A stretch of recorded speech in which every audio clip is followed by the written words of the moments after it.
Olá, queridos irmãos, boa noite. E aí, já leu sua Bíblia? Já orou? Está tentando mudar? Hoje eu estou dando um passeio aqui com os meus pais, com a minha família. Paramos para comer um lanchinho. Dá para ver ali. Aí eu vim aqui para não deixar de gravar o vídeo, né? Do dia de hoje. Nós já lemos a Bíblia, já oramos também. E vamos terminar o culto logo mais, assim que a gente chegar na casa dos meus pais. Mas eu queria deixar essa palavra para você, né? Para a gente não perder um dia sequer. Hoje, dia 19, capítulo 19 de Gênesis. Um capítulo, vamos dizer, bem chocante, que fala sobre a destruição de Sodoma e Gomorra.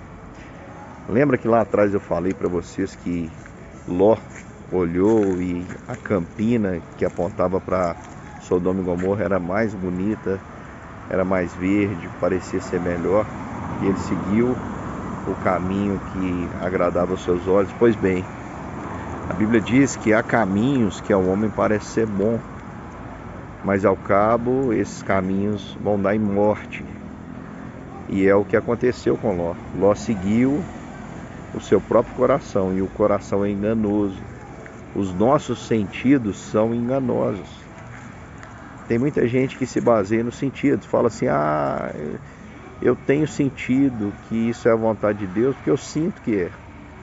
Por exemplo, às vezes nós vemos alguém entrando num relacionamento que não tem a aprovação de Deus, é totalmente errado do ponto de vista bíblico, às vezes até uma impossibilidade legal.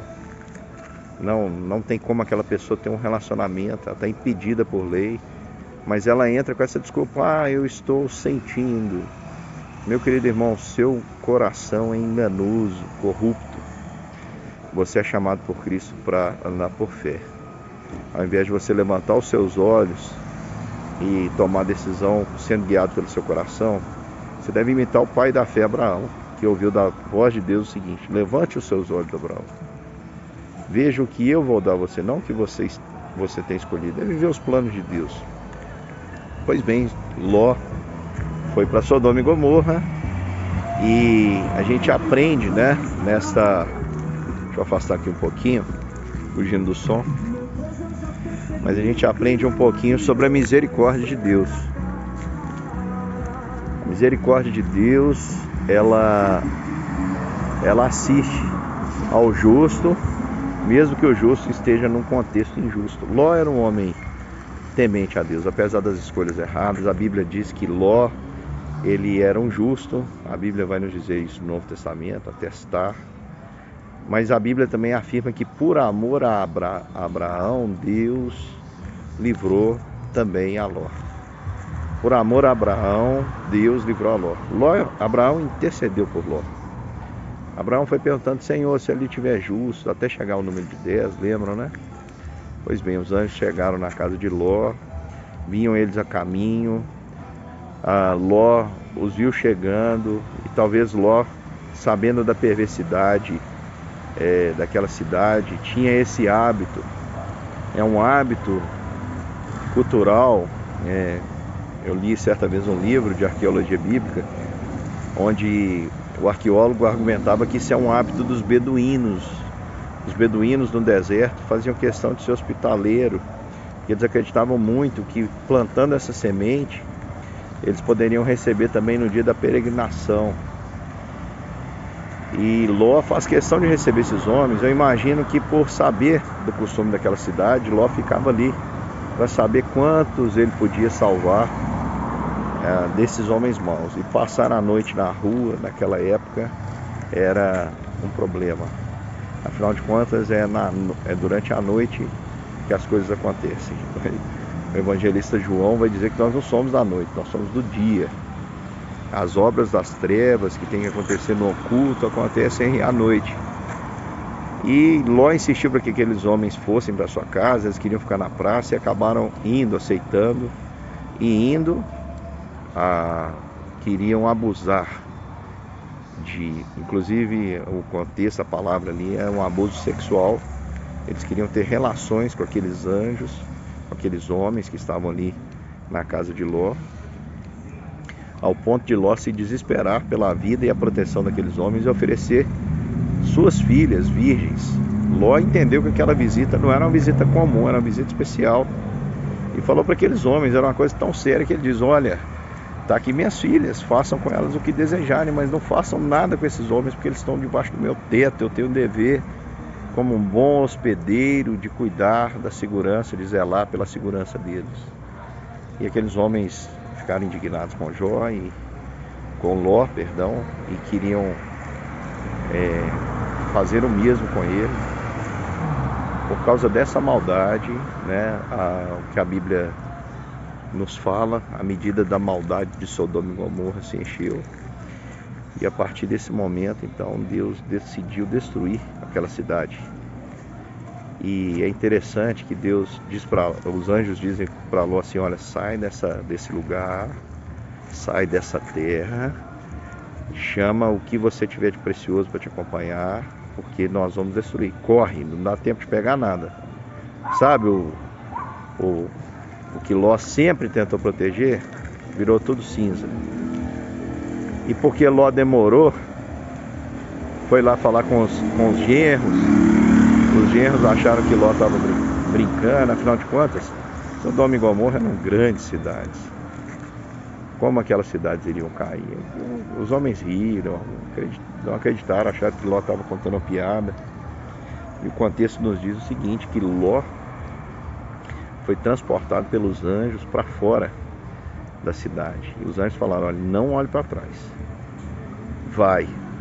Isso nos ensina algo. Irmão, se Deus não nos tomar pela mão e nos livrar do mundo, o nosso coração ele continua voltado para o mundo. Tanto é prova que mesmo os anjos tirando tudo de lá, mesmo sabendo que lá em Sodoma e Gomorra não havia nada que agradasse o coração de Deus, a mulher de Ló arriscou olhar para trás com saudade, arriscou olhar para o projeto humano de Sodoma e Gomorra, ao invés da salvação de Deus. E ela virou uma estátua de sal. Perdeu a oportunidade de ser alguém que frutifica. Ficou totalmente salinizada, como as terras de Sodoma e Gomorra, cobertas por fogo e enxofre. Porque a palavra de Deus para nós é o seguinte: sai do meio da terra da destruição, sai do meio do povo sobre o qual Deus vai derramar as suas taças de ira. Sai dela, povo meu. Essa é a palavra de Deus para nós. A gente não pode estar no mesmo ambiente, brincar. Cristo nos disse o seguinte: nós precisamos vigiar, orar e vigiar. Cristo servia a Deus e o tempo que ele tinha de sobra, ele não ia usar para entretenimento, não. Ele usava para orar, vigiar, buscar a direção de Deus. Então, irmãos, fica essa necessidade que nós temos de vigiar, de orar. Era tão séria a situação que Ló pede a Deus para lhe dar um caminho pelo qual ele teria certeza que não seria destruído. Afinal de contas, se ele fosse pelo caminho indicado pelos anjos, pode ser que ele teria a tentação também de olhar para trás. E ele escolhe então se isolar numa pequena cidade, ao invés de ir para uma grande cidade. Chega lá nessa cidade, Zoar, vai morar numa caverna, e ali mais uma vez nós vamos ver a influência de um contexto pagão sobre a vida das filhas de Ló. Ló seguiu seu coração e foi para Sodoma e Gomorra, onde ele criou sua família longe do ambiente da promessa. E não seria diferente. As filhas de Ló seriam contaminadas pela maldade daquela terra, por coisas absurdas. Você leu aí na sua Bíblia que as duas mulheres embebedaram seu pai e deram continuidade à descendência dele. Queridos, de modo nenhum Deus aprova o que ocorreu. Não foi permissão no sentido de que Deus mandou, Deus ordenou, não foi isso. Mas a intenção delas parece ser boa, elas queriam manter a descendência. Queridos irmãos, isso tudo é prova do que elas absorveram. Porque se elas estivessem vivendo no pacto da graça, no pacto da promessa, elas jamais teriam pensado nessa possibilidade. Mas elas foram criadas no contexto de Sodoma e Gomorra, onde lá tudo era permitido. Imaginam quantas abominações condenáveis aconteciam ali. Não só torpezas de homem com homem, mas inclusive incestos, relacionamentos incestuosos, que fizeram com que essas mulheres cogitassem nessa possibilidade absurda aos olhos de Deus. E esses dois descendentes vieram a ser uma desgraça na vida do povo de Deus. Desculpa a palavra, mas é isso mesmo. Vão ser inimigos do povo de Deus, vão ser povos pagãos, vão ser povos que vão se dobrar diante de deuses estranhos e não do Deus de Israel. Então, os fins nunca justificam os meios. Nunca tome uma decisão errada achando que o resultado é certo e que você vai poder contar com a bênção de Deus. Não. Mas elas queriam ter filhos. Por que elas não oraram ao Senhor, o Deus de Abraão? Acaso há algo demasiadamente difícil para Deus, impossível para Deus? Não siga atalhos, irmãos. Não siga o seu coração. Não tome decisões sem consultar o Senhor. E não peça a Deus para abençoar o seu erro. Você não pode contar com Ele nesse sentido. Deus abençoe sua vida. Obrigado por se esforçar por me ouvir, mesmo num contexto aqui de muito barulho.